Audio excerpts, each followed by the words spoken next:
Good morning. BookTok. We're talking about you. Hey all, welcome back to Eternally Online, the place that you found because you're chronically online, you get it by now. You read the title of this video, right? Today we're diving into book talk for a third time. Since my K-pop and book talk videos are apparently the only thing y'all fucking watch from me, sometimes I feel like the modern equivalent of a jester dancing to keep the town square entertained. Sometimes you gotta do what you gotta do. It's okay, I get it. People like to cringe, which is exactly what I did when I rewatched my first book talk video to refresh my memory a bit. Maybe it's not even the content. Maybe I'm the cringe.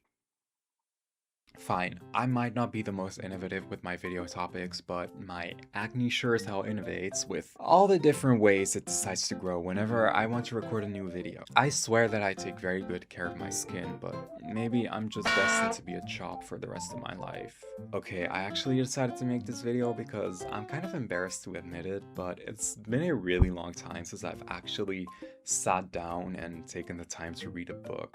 Considering this is the content of my bachelor education I'm getting right now, you can probably tell that I don't necessarily have to do a lot of reading. The last book that I read in my leisure time had to be the new Hunger Games prequel, which, in all honesty, I thought was kinda bad. Hunger Games stans, do not come after me, please. I have a family. The movie trailer looks hype though. So yeah, reading just hasn't really been in the cards for me lately, but I've been wanting to jump back in. That's when the idea popped up in my head. Obviously I made that video cringing at BookTok almost a year ago now, but maybe I've been too harsh on them. Is there really nothing of value that the dark romance genre has to offer like I thought back then?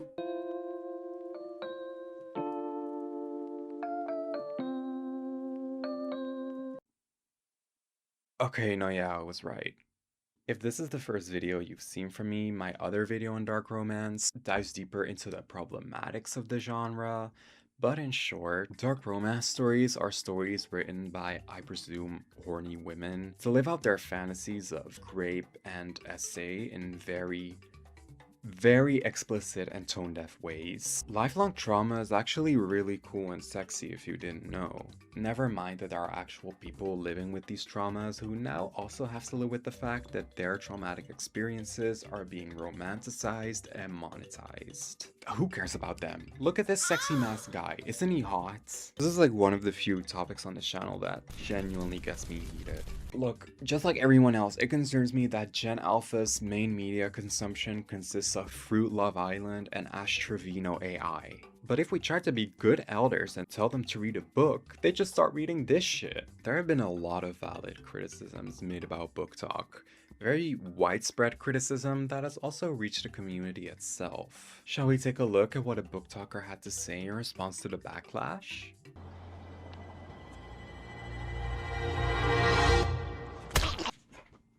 Ow! Bitch! These goddamn masks they wear freak me out so much, especially those skeleton masks. They don't even read as sexy to me, they just make it look like they have huge buck teeth. I mean, maybe it's an appealing fantasy for people to imagine being eaten out by teeth like those. One of the most prominent mass stock accounts has to be one of our old friends, Vild Vice, with 600 plus K followers on TikTok. So I guess if I also want to be successful on the internet, I should be masking up. I think my audience would be much happier too if I covered this up. This account does nothing but very similar TikToks every few days. A woman gets chased by a sexy masked man who is about to kidnap her and do whatever dark romance fans think is normal human behavior. Their videos consistently get at least a few thousand likes, but as I was scrolling their accounts, I came across this extremely out of place video of a lady twerking, and then it goes straight back to their regular content. Why why is this video on their account? It didn't even reach 1,000 likes. Like, the fucking audience was confused too. Also, I wasn't aware of this at the time of my first video, but apparently this guy's dressed as Ghost from Call of Duty, who, upon further research, is apparently a character that several women get extremely hot for. I don't even know, like, if I were to bring this up to my therapist, I don't even know what to say. How do you even approach the subject? So there's this guy. Ghost from Call of Duty Modern Warfare. Oh, he's cute. And is apparently also very popular among dark romance readers. I'm sorry if there were any hardcore COD fans who watched that first video and got mad that I didn't bring it up, but does this look like the face of a person who plays Call of Duty?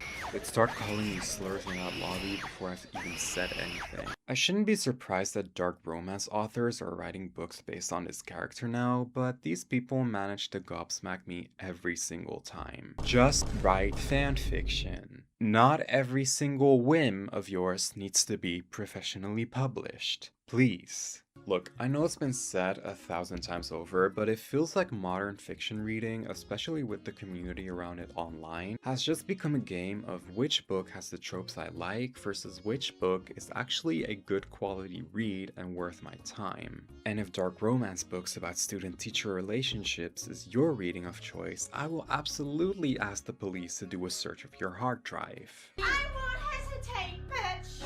To me, those books with pages of trope lists and trigger warnings just feel like ways to somehow translate the fast algorithms of social media into an artistic offline medium like literature. This allows for people to highly personalize and tailor their reading experiences to their preferences, which on one hand can be very nice, but on the other hand, I think it can easily lead you into a bubble. But I think this purposefully works to shrink people's artistic reference pools, and I don't see how that's a positive.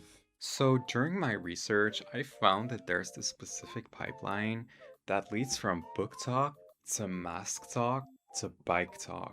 Monster Talk, we're not gonna be fucking talking about you. BikeTok just seems to be a subgenre of MaskTok from what I've seen. It's just guys in biker helmets making thirst traps to weird audios. Tired of your period? Contact me. I can make it disappear for 9 months. That's right, 9 months. For the low price of $0, but I disappear too. Who is this for?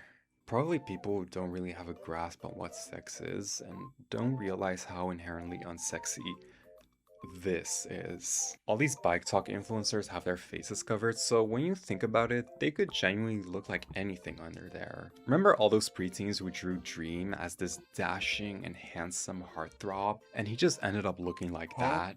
Unpopular opinion maybe, but I always thought that Dream literally just looks fine. Like, I don't think he's a bad looking person at all, but I understand why the jokes were funny. Again, on its face, I don't necessarily see how BikeTok is connected to BookTok at all, but they do always put it in the tags, and there are apparently also BikeTok influencers who are here to give you the most premium BookTok recommendations, because that is exactly what I needed on my Sunday evening. Of course, this side of BookTok also has its fair share of people using the trigger warnings from a dark romance book as an advertisement. You know what, maybe you think I'm just a pussy for cringing at these stories. Oh, you're just not used to weird stuff in your books. 我读过无数的中文 BL 小说，以前的以为我没真有失眠吗？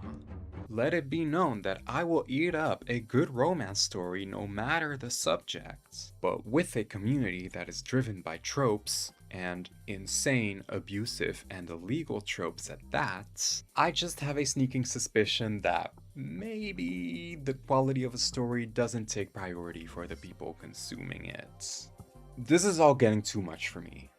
This is just too fucking much! They can't all be like this, right? Well, I fear that they are. I was hopeful, thinking that maybe I could find a relatively normal BookTok community if I just looked hard enough. And then I tried to do a search query and literally just got bombarded with more dark romance TikToks.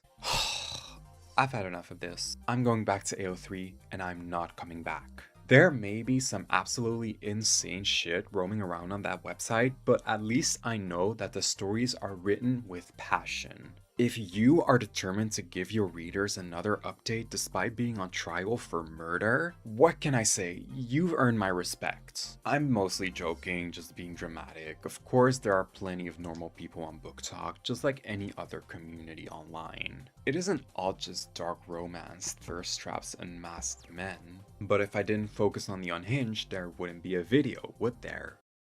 Something about supply and demand. I am just a subordinate in this hyper-capitalist system. I have to bring up that goddamn Fruit Love Island thing again, because if I have to give BookTok one W, one singular, minuscule, bite-sized W, it's that at least these books are coming from the human mind, no matter how urgently in need of therapy those minds might be. And that is all for me for today. If you enjoyed this video and if you enjoy my channel, please like, subscribe, and watch my other videos so that I will never have to immerse myself into BookTok for another video ever again. Just kidding. Whatever you guys enjoy watching, I enjoy making. I just blinked twice because I am in need of help. That's all I have to say, and I will see you all in the next one. Bye!